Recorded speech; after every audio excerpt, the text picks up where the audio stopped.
एक ही शहर में दो लोग रहते थे, आरव और राघव। दोनों की उम्र लगभग बराबर थी, दोनों की एजुकेशन भी लगभग सेम ही थी और दोनों मिडिल क्लास फैमिली से थे। लेकिन 10 साल बाद एक करोड़पति बन चुका था और दूसरा अभी भी स्ट्रगल कर रहा था।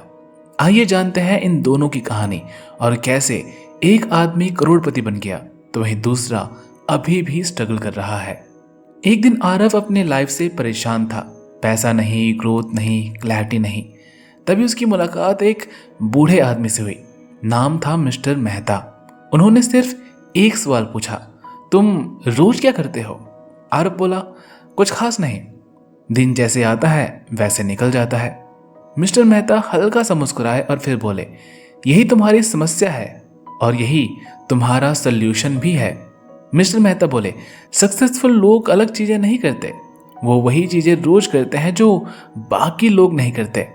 उन्होंने आरव को 2 लिस्ट दी, पुअर हैबिट्स की लिस्ट और रिच हैबिट्स की लिस्ट।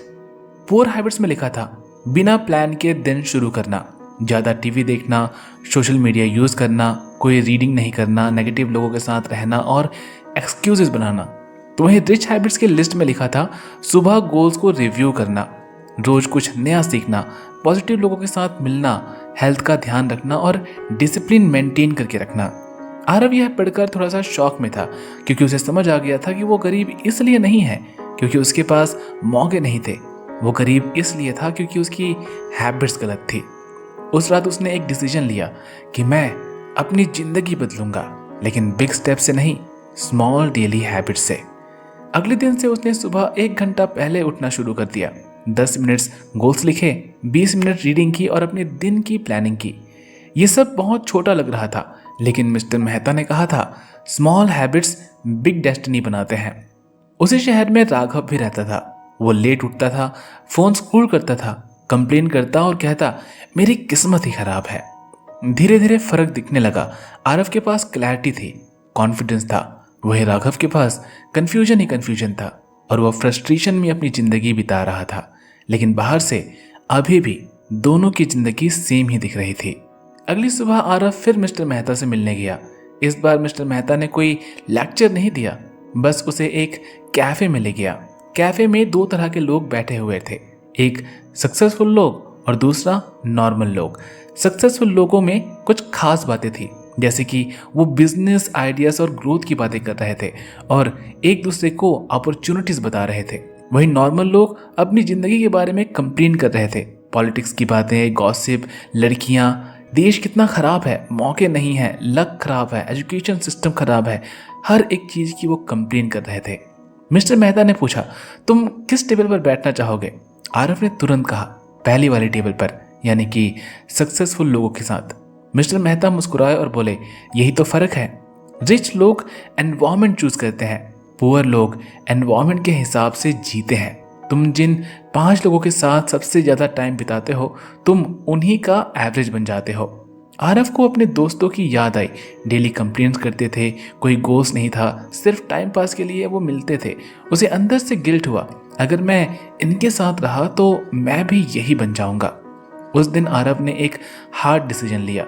उसने टॉक्सिक सर्कल से दूरी बनाई और इंटेंशनली ऐसे लोगों को ढूंढना शुरू कर दिया जो ग्रो कर रहे थे, जो एम्बिशियस थे, जो पॉजिटिव थे।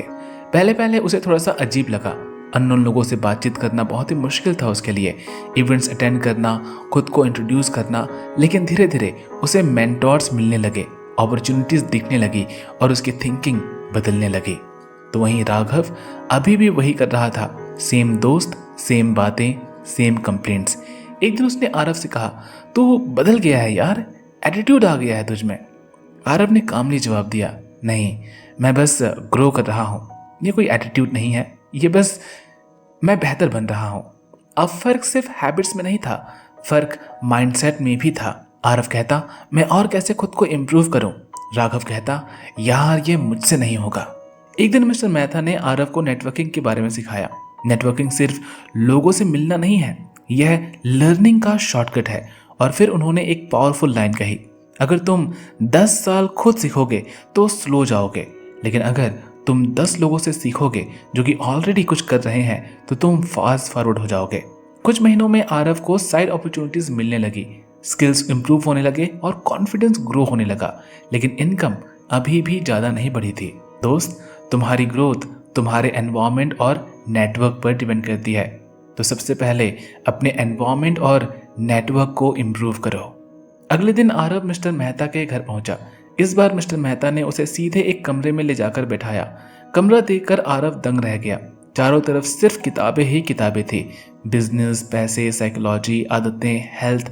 मिस्टर मेहता ने आरव से पूछा, तुम रोज कितनी किताबें पढ़ते हो? आरव ने धीरे से कहा, सच बताऊं तो लगभग एक भी नहीं। मिस्टर मेहता बोले, स्कूल्स तुम्हें जॉब के लिए तैयार करता है, सेल्फ एजुकेशन तुम्हें लाइफ जीतने के लिए तैयार करती है। उन्होंने आरव को एक सिंपल फर्क बताया रिच लोग और पुअर लोगों के बीच में। रिच लोग रोज 30 से 60 मिनट पढ़ते हैं, स्किल्स सीखते हैं और नॉलेज पर इन्वेस्ट करते हैं। पुअर लोग 3 से 5 घंटा टीवी देखते हैं, मोबाइल देखते हैं, एंटरटेनमेंट में टाइम वेस्ट करते हैं।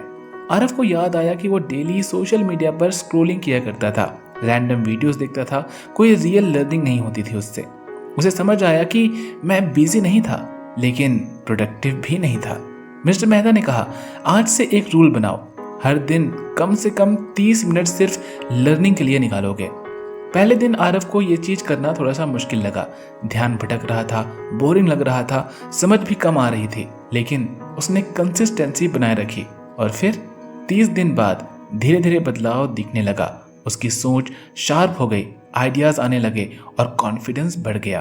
तो वहीं राघव अभी भी रील्स देखता था, मीम्स शेयर करता था और रैंडम वीडियोस पर अपना सारा दिन निकाल देता था। एक दिन उसने आरव से कहा, भाई लाइफ एंजॉय भी करनी चाहिए, इतना सीरियस क्यों है तू?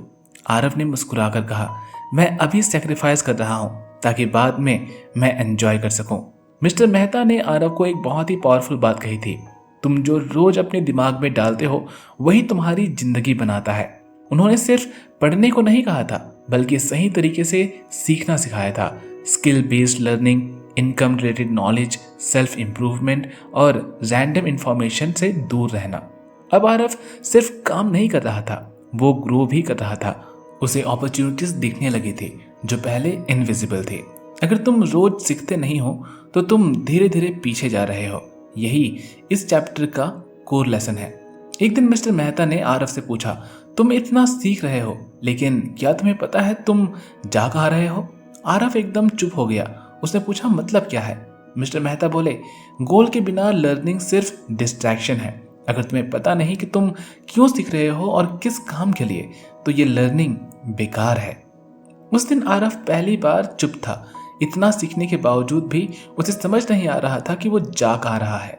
मिस्टर मेहता ने सीधा पूछा, तुम्हारे गोल्स क्या है? आरव ने जवाब देने की कोशिश की, मुझे सक्सेसफुल बनना है, पैसा कमाना है। मिस्टर मेहता ने तुरंत बोला, यह गोल नहीं है, यह विश है। अगर तुम्हें पता ही नहीं कि जाना कहाँ है, तो कोई भी रास्ता तुम्हें कहीं नहीं ले जाएगा। आरव को समझ आया, वो सीख रहा था, मेहनत कर रहा था, हैबिट्स बना रहा था, लेकिन डायरेक्शन जीरो थी। मिस्टर मेहता ने उसे एक सिंपल सिस्टम दिया, 3 टाइप्स के गोल्स बनाने का, शॉर्ट टर्म, मिड टर्म और long term goals. Short term यानी कि डेली और वीकली गोल्स, आज क्या करना है ये तय करना। मिड टर्म्स यानी कि 3 से 6 महीने का गोल्स, कौन सी स्किल सीखनी है, किस चीज को मास्टर करना है ये चीज। लॉन्ग टर्म 1 से 5 साल का गोल, आखिर में क्या चाहिए जो कि अचीव करना है इन 1 से 5 साल के बीच में। आरव ने पहली बार अपने लाइफ के गोल्स को क्लियरली लिखा। 1 साल में स्किल डेवलप करना है, 3 साल में इनकम को मल्टीप्लाई करना है और फाइनेंशियली फ्री होना है। और सबसे इंपॉर्टेंट, उसने सब कुछ पेपर पर लिखा था। मिस्टर मेहता बोले, जो लोग अपने गोल्स लिखते हैं उनके अचीव करने के चांसेस 10 गुना बढ़ जाते हैं। अब आरव का दिन कुछ ऐसा दिखता था। सुबह गोल्स पढ़ना, दिन की प्लानिंग करना, फोकस्ड काम करना और रात को रिव्यू करना। कुछ ही महीनों में उसका फोकस लेजर जैसा शार्प हो गया, डिस्ट्रैक्शंस ऑलमोस्ट खत्म थी और प्रोडक्टिविटी हाई हो गई। अब वो बिजी नहीं था, वो इंटेंशनल था। तो वही राघव अब भी उसी मोड में था। वो कहता, देखते हैं क्या होता है, पर उसके पास कोई भी क्लियर प्लान नहीं था। वो बस फ्लो के साथ जा रहा था। एक दिन उसने आरव से कहा, भाई इतना प्लान करने से क्या होता है? आरव ने कामली जवाब दिया, यही फर्क है, मैं डिजाइन कर रहा हूँ और तू गेस कर रहा है। मिस्टर मेहता ने आरव से एक आखिरी बात कही, डिसिप्लिन तब आसान हो जाता है जब तुम्हारे पास क्लियर गोल्स हो। अब आरफ मोटिवेटेड नहीं था, बल्कि वो कमिटेड था, क्योंकि उसे पता था वो जो भी कर रहा है क्यों कर रहा है।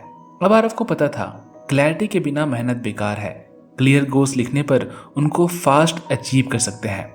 एक रात आरफ अपने गोल्स को रिव्यू कर रहा था, तभी उसे डर लगा, अगर मैं फेल हो गया तो।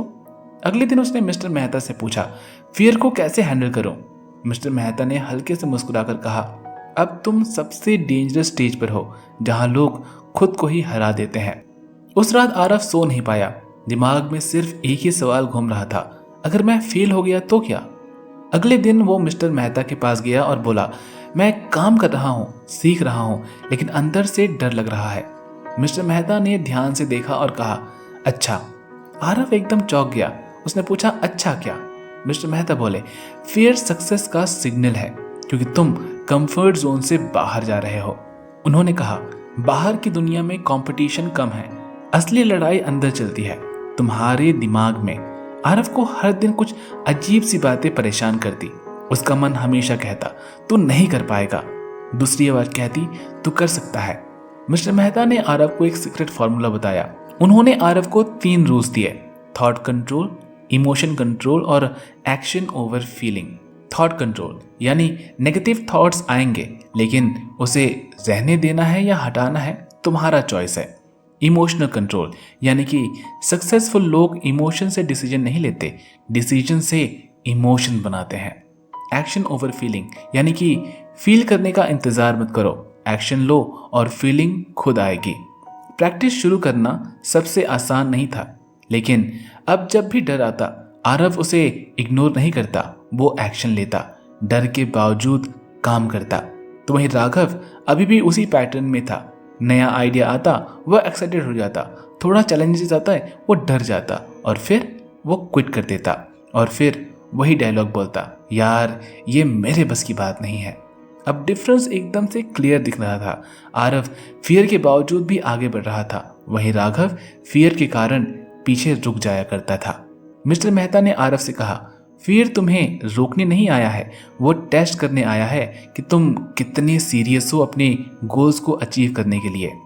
एक दिन आरव ने एक बड़ा रिस्क लिया, पहली बार कंफर्ट जोन से बाहर गया, नया काम शुरू किया, लोगों से कनेक्ट किया, खुद को एक्सपोज किया। दिल जोरों से धड़क रहा था, लेकिन उसने फिर भी किया और इसके बाद उसका कॉन्फिडेंस 10 गुना बढ़ गया, सेल्फ बिलीफ मजबूत हो गई और अब उसे समझ आ गया था फियर इमेजिनरी था और ग्रोथ रियल। कुछ महीनों बाद आरव की इनकम बढ़ने लगी, अपॉर्चुनिटीज आने लगे और लाइफ बदलने लगी। लेकिन मिस्टर मेहता ने एक आखिरी वार्निंग दी, अब सबसे डेंजरस फेज शुरू होने वाला है। आरव ने पूछा, अब क्या? मिस्टर मेहता बोले, जब पैसे आते हैं तो हैबिट्स टूटने लगती है। कुछ महीनों बाद अब सब कुछ बदल रहा था।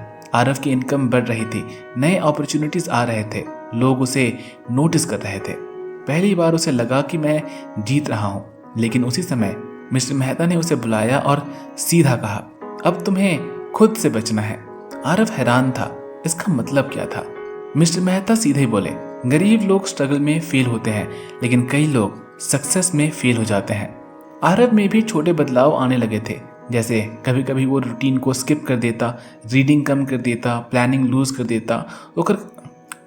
कर देता और कभी उसमें घमंड भी आ जाता। उसे लगा था कि अब सब कुछ सेट है, वो अपनी लाइफ को जी सकता है। और तभी मिस्टर मेहता ने उसे वार्निंग देते हुए कहा, अच्छी हैबिट्स तुम्हें यहाँ तक लेकर आई है और बुरी हैबिट्स तुम्हें अभी गिरा भी सकती है। रिच वर्सेस पुअर माइंडसेट में एक फाइनल डिफरेंस उन्होंने समझाया। पुअर माइंडसेट क्या कहता है, थोड़ा सक्सेस आता है तो वो आराम करने लग जाता है, पैसे आए तो हैबिट्स खत्म। वहीं रिच माइंडसेट वाले लोग सक्सेस आने पर डिसिप्लिन को बढ़ा देते हैं और पैसे आने पर उसे कंट्रोल करते हैं। और मिस्टर मेहता ने आरव को एक सबसे इंपॉर्टेंट लेसन दिया, पैसा कमाना एक स्किल है, लेकिन उसे संभालना एक हैबिट है। उन्होंने 2 तरह की हैबिट्स बताई, रिच मनी हैबिट्स और poor money habits. Rich money habits कहता है इनकम का एक हिस्सा सेव करना है, इन्वेस्ट करना है, अननेसेसरी खर्चे कंट्रोल करने हैं और लॉन्ग टर्म के बारे में सोचना है। पुअर मनी हैबिट्स वाले लोग पैसे आते ही खर्च करना शुरू कर देते हैं, दिखावा करते हैं और बिल्कुल भी प्लानिंग नहीं करते। तो वही राघव की जिंदगी अभी भी वहीं पर थी, वही जॉब, वही कंप्लेंट्स, वही एक्सक्यूजेस। एक दिन उसने आरव से कहा, तू लक्की है यार, आरव मुस्कुराया और बोला, लकी नहीं यार, डेली हैबिट्स का नतीजा है। अब आरव डिसिप्लिन था, फोकस्ड था, फाइनेंशियली स्टेबल था और मेंटली स्ट्रांग, और सबसे इंपॉर्टेंट, उसने हैबिट्स को लाइफस्टाइल बना लिया था। मिस्टर मेहता ने जाते जाते आरव को एक आखिरी लेसन दिया। उन्होंने कहा, सक्सेस एक इवेंट नहीं है, ये डेली हैबिट्स का नतीजा है। रिच लोग लक्की नहीं होते, वो बस रोज सही चीजें करते हैं। पुअर लोग अनलक्की नहीं होते, वो बस रोज गलत चीजें करते हैं। Habits, environment, learning, goals, mindset, money, यही पूरी सक्सेस का ब्लूप्रिंट है। कई सालों बाद आरव खुद किसी और को वही सब कुछ सिखा रहा था जो कभी मिस्टर मेहता ने उसे सिखाया था, और दूर कहीं राघव अभी भी कह रहा था, एक दिन मेरी लाइफ बदल जाएगी। दोस्त, तुम्हारी जिंदगी तुम्हारे फैसलों से नहीं, तुम्हारे डेली हैबिट से बदलती है। आशा है तुम्हें इस बुक की समरी पसंद आई हुई होगी। इस बुक का नाम है rich habits, the daily success habits of wealthy individuals. इसी तरह की कहानियां सुनने के लिए तुम इस चैनल को सब्सक्राइब कर सकते हो। जल्दी मिलते हैं एक दूसरे वीडियो में एक दूसरी कहानी के साथ।